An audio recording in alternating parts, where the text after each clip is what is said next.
성북동으로 이사 와서 성북동이 이제 공간적 배경이 되겠죠. 공간적 배경. 하지만 지금의 성북동하고는 조금 달라요. 이때에는 애초에 시골이라고 이야기를 하고 있습니다. 일제강점기예요. 이사 나와서 한 대여섯 됐을까? 그날 밤 나는 보던 신문을 머리맡에 밀어던지고 누워있어서 여기 정말 시골이로군. 일단 나에다가 동그라미 해놓죠. 이 소설의 주인공은 나가 아니에요. 그래서 위에다 써놓으시면 되겠네. 뭐라고? 1인칭 관찰자. 황수건이라고 하는 조금 약간 좀 모자라는 애를 좀 관찰을 해줄 거예요. 옆에다가 쓸게요. 중심인물 황수건을 관찰합니다. 근데 관찰만 하고 끝이냐? 아니에요. 관찰하고서 존중과 배려의 태도로 누구에게나 무시당하고 있는 황수건이를 관찰하고 있고, 황수건에 대해서 냉소적이다라거나 비판적인 태도를 지니고 있는 게 아니라 아유 저런 애 어떻게 사니 이 험한 세상에 연민의 시선으로 수건이를 바라보고 있는 사람입니다. 뭐 바깥이 깜깜한 걸 처음 보고 시냇물 소리와 쏴 하는 솔바람 소리를 처음 들어서가 아니라 끊고 시골스러운 자연 환경 때문에 여기가 시골이구나 라고 생각했었던 게 아니라 황수건이라는 사람을 이날 처음 보았기 때문입니다. 황수건에다가 네모. 황수건이 어떻게 나를 시골로 느끼게 합니다. 라고 확인해 주시면 되겠네요. 그는 말 몇 마디 사귀지 않아도 곧 못난이라는 것이 드러났습니다. 못난이라는 것이 드러났습니다. 요 정도면은 직접 제시지. 이 못난이는 성북동의 산들이나 물보다 조그마한 지름길보다 산, 물, 조그만 지름길 얘네들 전부 다 역시 시골스러운 자연 풍경. 얘네들보다 나에게 성북동이란 시골이란 느낌을 풍겨주었습니다. 도대체 무슨 말일까? 황수건이가 시골스러운 건가? 일단 이렇게 또 화살표 표시해 놓을게요. 성북동이란 곳이 황수건 때문에 시골처럼 느껴졌습니다. 서울이라고 못난이가 없을 리 없겠지만 곳곳에서 못난이들이 거리에 나와 행세하지 못하고 그렇지 너무 살기 힘들어. 도시에서는 막 무시하고 대놓고 막 그러니까. 시골에서는 아무리 못난이라도 마음 놓고 다녀도 때문인지 못난이는 시골에만 있는 것처럼 흔히 시골에서 잘 눈에 뜨인다. 서울이라는 동네에다가 일단 세모. 서울에는 못난이가 못 다니는데 시골에서 못난이가 다닐 수 있으니까 일단 동그라미. 또 흔히 그는 태고 때 사람처럼 우둔하면서도 천진스러운 눈을 가지고 자기 동리에 처음 들어서는 손님에게 가장 순박한 시골의 정치를 들어주는 것이었었다. 가장 순박한 시골의 정치를 돋워주는 것이었었다. 정말 시골의 인심이 느껴지게 만드는 인물이구나. 이 정도면 인물에 대해서 긍정적으로 평가하고 있는 거죠. 그럼 서울과 시골 확인하러 가야 되겠지. 서울은 어떤 곳인데요? 효율성만 중요시 여기고 있죠. 합리성만 보여주고 있지. 합리성만 추구하는 근대화된 공간이다. 요만큼 여기서부터 어디가 있을까? 여기까지 요렇게 묶어놓은 부분에서는 무슨 얘기하고 싶은 거예요? 서울과 시골의 차이에 대해서 이야기해주고 싶은 거겠지. 어떠한 차이? 우둔한 사람을 대하는 차이죠. 그런데 그날 밤 황수건은 10시나 되어서 우리 집에 찾아왔었다. 큰일 났네. 밤 10시나 되어서 우리 집에 찾아왔다라는 것 자체가 일단은 기본 예절이 잘 갖춰져 있는 사람은 아닌 것 같아요. 어두운 방황에서 거봐 꽥 지르는 소리로 이 댁이 문 안에서 하면서 들어왔다. 잡담체하고 큰일이나 난 사람처럼 건너방 문 앞을 달려들더니 저 문 안 사대리 거리라뇨? 어디선가 나오신 댁입쇼? 저기 사대문 거리 안에서 이사 온 사람 집입니까? 했더니 핫비는 안 왔지만 신문을 들고 온 것이 신문 배달부다. 수건이 신문 배달부로 먹고 살고 있네. 그렇소. 신문이요? 우와, 일단 첫 마디부터가 나쁘지가 않아. 뭔데 남의 집에 와서 소리를 지르냐? 라고 해서 같이 소리도 지를 만한데 일단 대꾸는 해줘. 아이고 씨 그런 거를 사흘이나 저 건너 쪽에만 찾았죠. 큰일 났네. 신문 배달부가 주소를 못 찾고 있어. 확실히 좀 무둔한 것 같아. 신문을 방에 들이뜨리며 그런데쇼 왜 이렇게 조그만 집을 사가지고 kép쇼? 아 내가 알았다면 요 아래 큰 개화집도 많을 것인데 짜증나지 않냐? 무슨 사연이 있어서 이사 온 줄 모르는데 야 너네 집 왜 이렇게 작아? 이러면 기분 나쁘지 않겠어요? 눈치가 없어. 하는 말이 너무 황당스러워 유심히 그의 생김새를 봤더니 눈에 얼른 두드러지게 생긴 것이 빡빡 깎은 머리로 돼 보통 크다는 것 이상으로 골이 크다.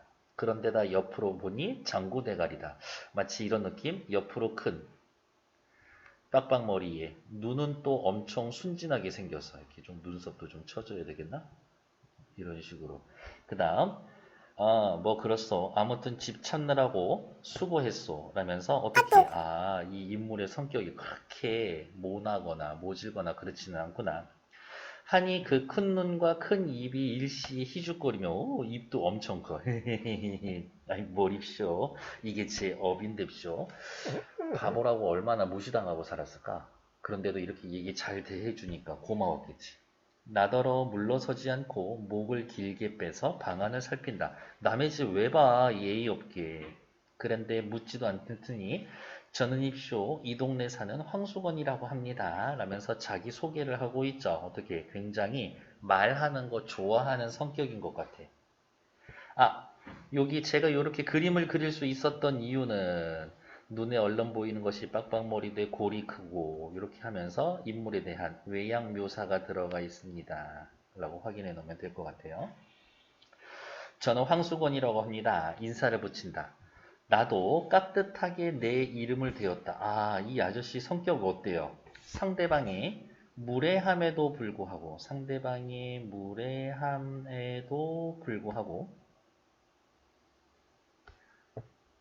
수건이를 무시하지 않죠.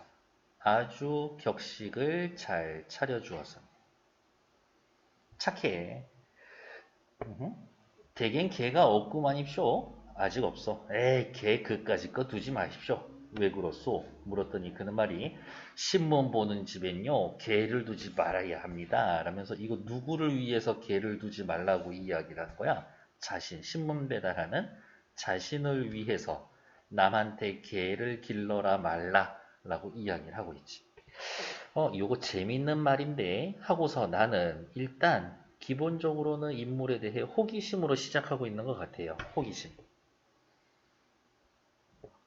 나는 왜 그렇소? 라고 또 물었다. 아이고 요 윗동네 은행소에 댕기는 집이 있는데요.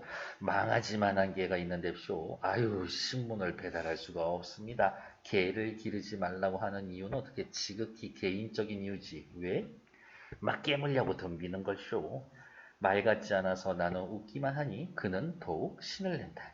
그놈의 개 그저 그냥 양떡을 먹여대야 할 텐데 한 대 후려쳐야 되는데 그냥 주먹을 부르대는데 안타깝다. 손목과 발목은 머리에 비기어 반비례로 잡고 가느다랗다. 라면서 어떻게 여기에서도 인물의 외양 묘사가 나타나 있죠.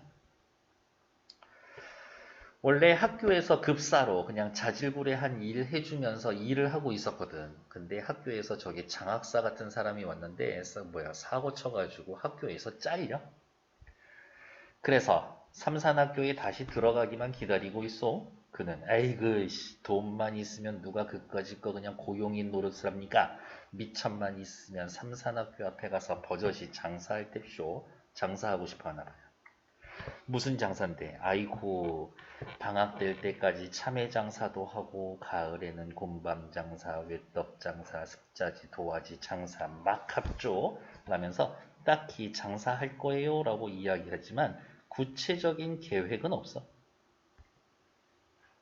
아무리 봐도 약간 좀 우둔한 사람인데 구체적 계획이 있으면 그것도 좀 웃기긴 하겠지. 아이고 삼산학교 학생들이 나를 얼마나 좋아하는데요. 저를 선생보다도 낫게 치는데쇼 라고 이야기하면 돼. 과장된 생각이지. 그러니까 어린애들도 아 바보 바보 하면서 그냥 대꾸 놀고 농담하고 이러는 거를 애들이 자기를 좋아한다고 생각하는 거겠네요. 나는 그날 그에게 돈 3원을 주었습니다. 왜? 수건이한테 애정이 있으니까. 수건이한테 긍정적인 태도를 보여주고 있으니까. 그의 말대로 삼산학교 앞에 가서 버젓이 참외 장사라도 해보라고. 이건 투자인가? 그냥 돈 주는 거지. 그리고 돈은 남지 못하면 돌려주지 않아도 좋다라고 이야기를 했었다.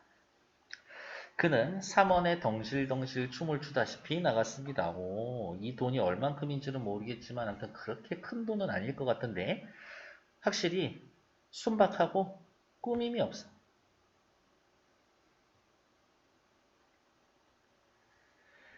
그리고 그 이튿날 에이구 선생님 잡수라고용 하고 나 없는 때에 참외 3개를 갖다 두고 갔다.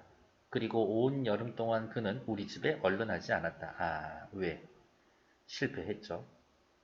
그러니까 못 오는 거겠지. 돈 3원은 수건이에 대한 나의 애정. 참외 3개는 누구의 애정? 수건이의 나이에 대한 애정을 나타내는 소재이지.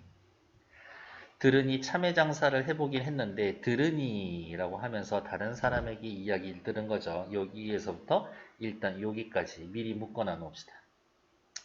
참외 장사를 해보기는 했는데 이내 장마가 들어서 미천만 까먹고 그보다 더 한 가지 놀라운 건 세상에 어머 미천 까먹었어 1. 아내가 달아났어 2. 이게 더 충격적인데 저희끼리 금실은 괜찮았지만 동서가 못 견디게 굴어서 달아난 것이라고 한다. 남편만 남 같으면 무슨 말이겠어요? 수건이가 다른 사람보다 모자라지 않으면 살림나는 날이나 기다리고 살 건데 세상에 평생 동서 밑에서 살아야 할 생각을 해서 달아난 것이라고 한다. 라면서 말 그대로 들으니 그러니까 일단 조금만 늘려서 쓸까? 남에게 들은 이야기를 전달해 줍니다. 그간에 있었던 일이 한둘 셋 네 줄이면 끝나죠. 요 정도면 요약적 제시라고 해야지. 그런데 요 며칠 전의 일이다. 새로운 사건이 터졌나 봐요. 밤인데 달포만에 달포면은 한 달 플러스 알파 그 정도 한 달 플러스 알파 정도 됩니다. 한 35에서 40일 정도 되는 것들. 한 달 플러스 알파. 수건이가 우리 집에 찾아왔다. 어머, 웬 포도를 큰 것으로 대여섯 송이를 종이에 싸지도 않고 맨손으로 들고 왔었다. 이거 수상한데? 그는 벙긋거리며 선생님 잡수라고 사왔었죠. 아, 포도에는 뭐 나이에 대한 수건이의 뭐 감사, 애정의 마음이 담겨져 있었겠네. 괜찮은데? 그때였다. 웬 사람 하나가 날쌔게 그의 뒤를 따라오더니 다짜고짜 수건이의 멱살을 움켜쥐고 끌고 나갔다. 수건이는 새파랗게 질리며 꼼짝 못하고 끌려나갔다. 뭐야? 훔쳐온 거지. 훔쳐온 것을 직각했었다. 훔쳐왔기 때문에. 쫓아나가서 일단 에이 아무리 그래도 때리지는 말고 포도값 얼마요? 내가 물어줄게. 포도값을 물어주었다. 포도값을 물어주고 보니 수건이는 어느 틈에 사라지고 보이지가 않았었다. 나에게 주고 싶어서 분명히 포도 훔쳐온 걸 거예요. 그러니까 일단은 어떻게 순박하다라고는 해야 되겠지. 그렇다고 남의 거 훔쳐오면 되나? 약간 좀 아둔하기도 하죠. 나는 그 5송이의 포도를 탁자 위에 얹어놓고 오래 바라보면서 아껴 먹었다. 그의 은근한 순정의 열매를 먹듯 하나를 가지고 오래 입안에 굴려 먹었다. 확실히 수건이한테 애정이 있어. 포도를 수건이의 순정이 담겨 있다라고 생각했네요. 어제다. 문 안으로 들어갔다가 늦어서 나오는데 불빛 없는 성북동 길 위에 밝은 달빛이 기불 깐 듯하였다. 라면서 여기에서는 배경 묘사가 있네요. 그런데 포도원께에 올라오라니까 누가 말지도 못한 목청으로 사케와 나미다카 다메이키카 밑에 단어 뜻 나와 있죠. 뭐라고 나와 있어요? 일본 가요. 술은 눈물인가 한숨인가 라고 이야기하면서 인생 사는 게 너무 괴로운가 봐요. 눈물 흘리고 한숨 흘리고 있죠. 그럼 옆에다가 이렇게 써놓을까? 수건이도 생각합니다. 아, 내 자신이 얼마나 힘든가. 황수건이의 삶의 애환이 나타납니다. 160페이지. 수건이 같았다. 나는 수건인가? 아는 체 하다가 그가 무안에 할 일이 있을 걸 생각하고 나무 그늘 아래로 몸을 감추었다. 그냥 못 본 척 해주고 있었습니다. 수건이를 배려해 주려고 하는 거죠. 그러면 나를 보면 무안에 해야 할 일은 뭐 있어요? 첫 번째, 참외 장사 망한 거. 두 번째, 포도 사건, 훔쳐왔었던 그 사건. 좀 보기 민망하기도 하겠지. 길은 보지도 않고 달만 쳐다보며 노래는 그 이상도 외우지 못하는 듯 첫 줄만 되풀이하면서 전에는 본 적이 없는데 어머 담배를 다 뻑뻑 빨면서 지나갔습니다. 그만큼 어떻게요? 사는 게 괴로웠습니다. 라고 이야기를 해주고 있지.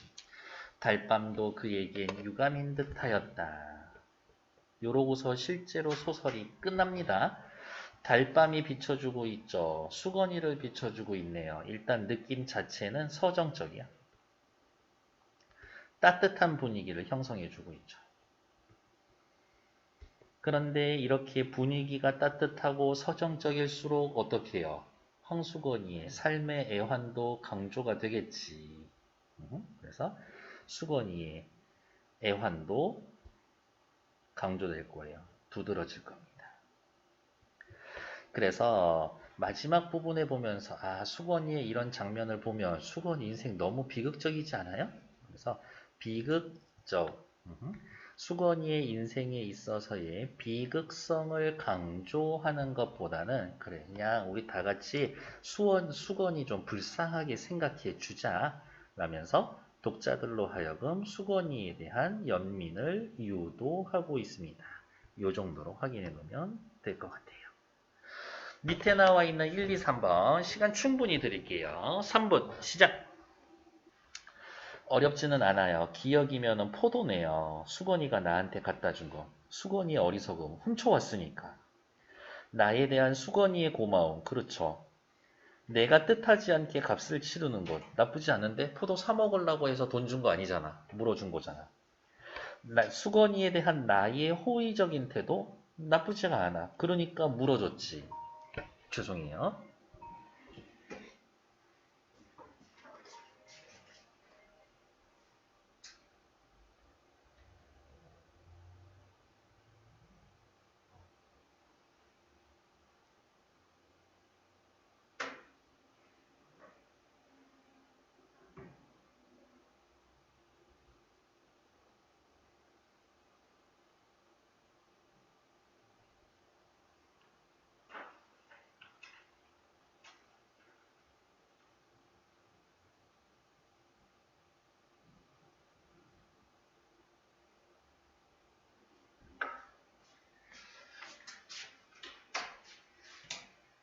고3의 제일 위험한 거 1위가 요즘에는 유튜브 넷플릭스.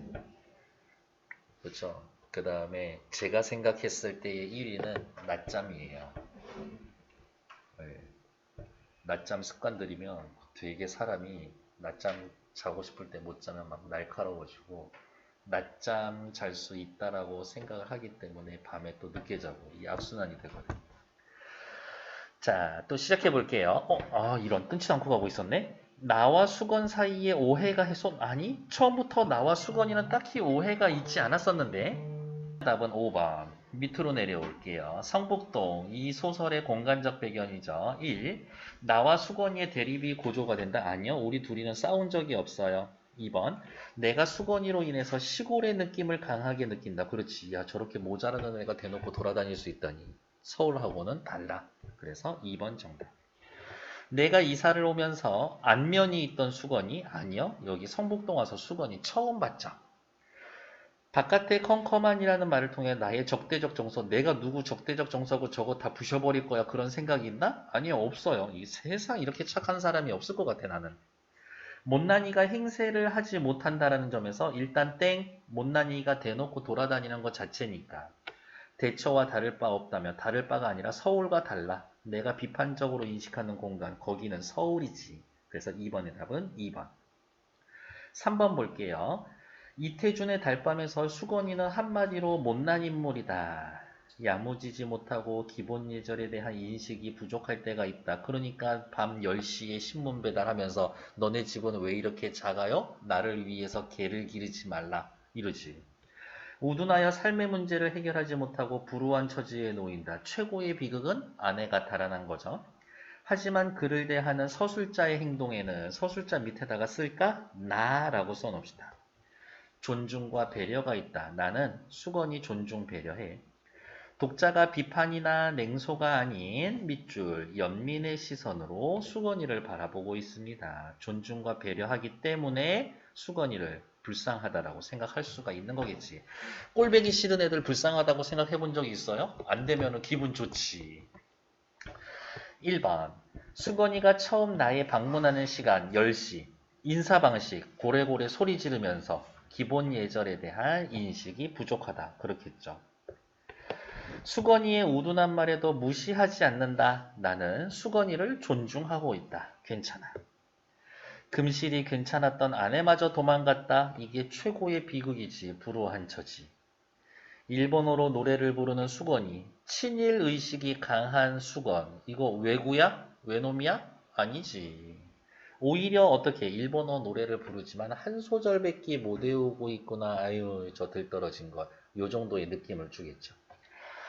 밤길에 수건이를 보고 나무 그늘에 몸을 감추었다. 수건이에 대한 나의 배려를 볼 수가 있다. 오케이, 잘했어. 틀린 건 4번. 됐을까요?